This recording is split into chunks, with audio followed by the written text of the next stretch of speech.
Bienvenidos a Aterrados. Es un placer estar con ustedes en este 19º capítulo.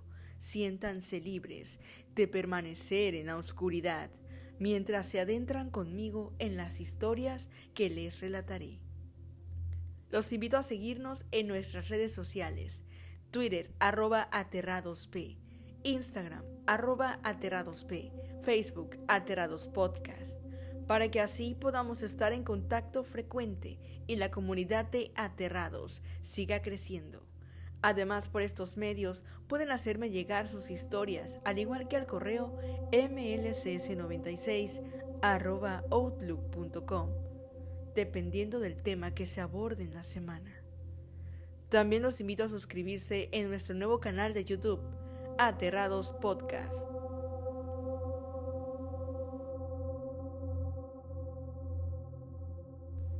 Cerrando con broche de oro este especial de asesinatos y asesinos del mes de enero, hoy hablaremos de uno de los asesinos seriales más prolíficos de todos los tiempos, que sembró un miedo intenso en la población de Milwaukee y rompió con la famosa tríada de McDonald, abriendo el debate que actualmente continúa en el ámbito de la psiquiatría y mente criminal.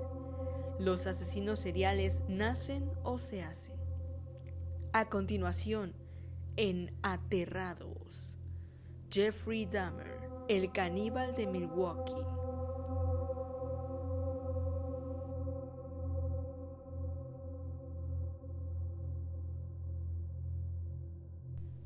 La tríada de McDonald o tríada del sociópata propone una teoría interesante para explicar lo que hay detrás de la mente de los asesinos y comprender su comportamiento antisocial.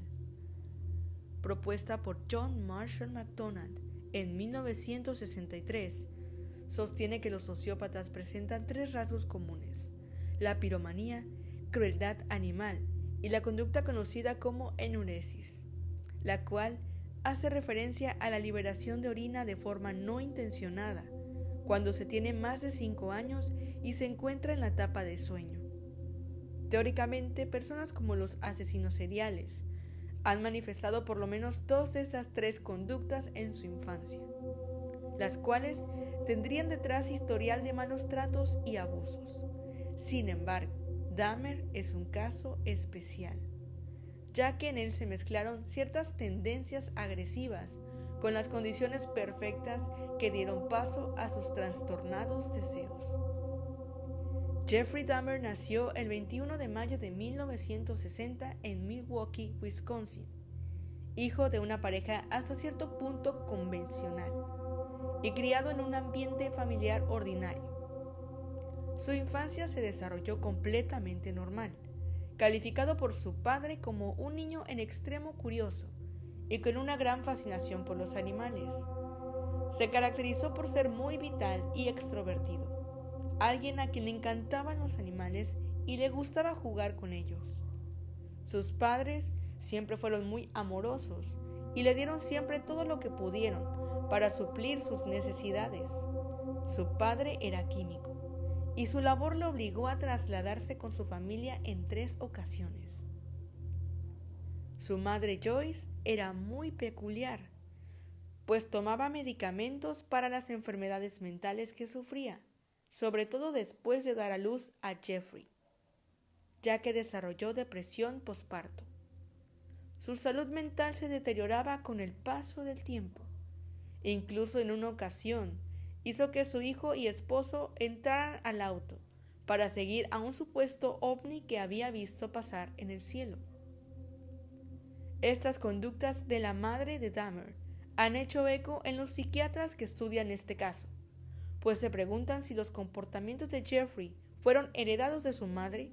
Sin embargo, no existe alguna declaración o diagnóstico que nos demuestre que en este caso haya sido un factor determinante.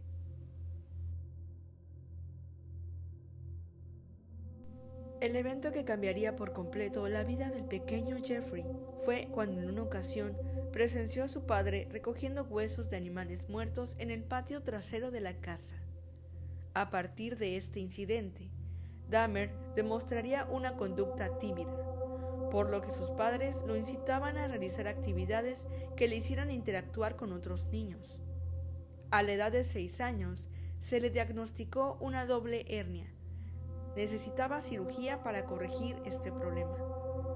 Nunca pudo recobrar su alegría. Se tornó más vulnerable, introvertido. Se pasaba solo largos periodos de tiempo. Apenas hablaba y su rostro no mostraba emociones. Tiempo después, nacería su hermano David Dahmer, nombre que el propio Jeffrey eligió. A los 10 años, su madre sufrió un ataque de ansiedad, por lo que tuvo que ser hospitalizada y desde aquel momento el matrimonio comenzó a desmoronarse.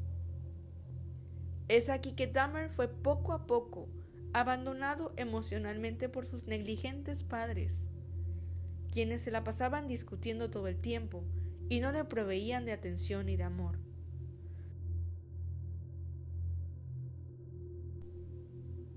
En la pubertad, Jeffrey comenzó con su fascinación por abrir animales muertos que encontraba por su casa o cerca, mas nunca asesinó a ningún animal. Dentro de sus instintos, amaba a los animales e incluso llegó a tener mascotas que cuidaba y quería fielmente. Con el tiempo, se volvió más pasivo y su incapacidad para mantener amistades lo hizo más solitario. No tenía aspiraciones en la vida, su autoestima era muy baja. Aunque en la escuela trabajó en el periódico escolar y jugó al tenis, era considerado por las personas que lo rodeaban como alguien raro. Según la novela gráfica My Friend Dahmer, escrita por un ex amigo de la adolescencia, John Bagdorf, en una ocasión encontró el cadáver de un perro, el cual decapitó para después poner la cabeza en un palo de árbol y mostrarlo como una broma. Estas conductas se desarrollaron una vez que sus hormonas comenzaron a hacerle experimentar sus primeros deseos sexuales. Fue aquí donde se dio cuenta que le atraían los hombres. Ser un joven homosexual en la década de los 70 no era fácil, mucho menos en Ohio, pues era considerado un tabú. Esto hizo que Jeffrey se reprimiera y negara su sexualidad, las cuales con el tiempo se convirtieron en deseos y fantasías sexuales agresivas que iban desde que sus amantes estuvieran en un estado completo de sumisión, inmóviles y hasta muertos. Una de sus mayores fantasías era acostarse al lado de un hombre inconsciente o recoger a algún hombre que estuviera haciendo autostop en alguna carretera. Dispuesto a hacer su fantasía realidad, Jeffrey esperó detrás de los matorrales armado con un bate a un hombre que salía a correr todas las mañanas por la carretera que se encontraba de camino a su casa. Sin embargo, ese día el corredor no apareció, por lo que quedó frustrado su primer asesinato. Alrededor de los 14 años comencé a experimentar ideas obsesivas sobre violencia entrelazada con el sexo. Se volvían cada vez más frecuentes y no tenía a quien contarle, por lo que decidí ocultarlo todo. Los deseos sexuales que experimentaba le causaban una terrible ansiedad y conflictos internos tan fuertes que comenzó a beber alcohol de manera frecuente y en grandes cantidades, como una manera de escapar de la realidad e incluso tratar de contenerlos. De igual forma, se refugiaba en la bebida para escapar de las constantes peleas de sus padres. Pero las continuas mudanzas y el divorcio de sus progenitores generaron en él un miedo continuo al abandono, un temor que se agudizó con la adolescencia y que caracterizó cada uno de sus asesinatos. Recuerdo haber estado un día sentada a su lado en la primera hora de la clase de historia y él tenía una taza llena de whisky. Le pregunté: Jeff, ¿qué es eso? Él echó la cabeza para atrás y dijo: es mi medicina.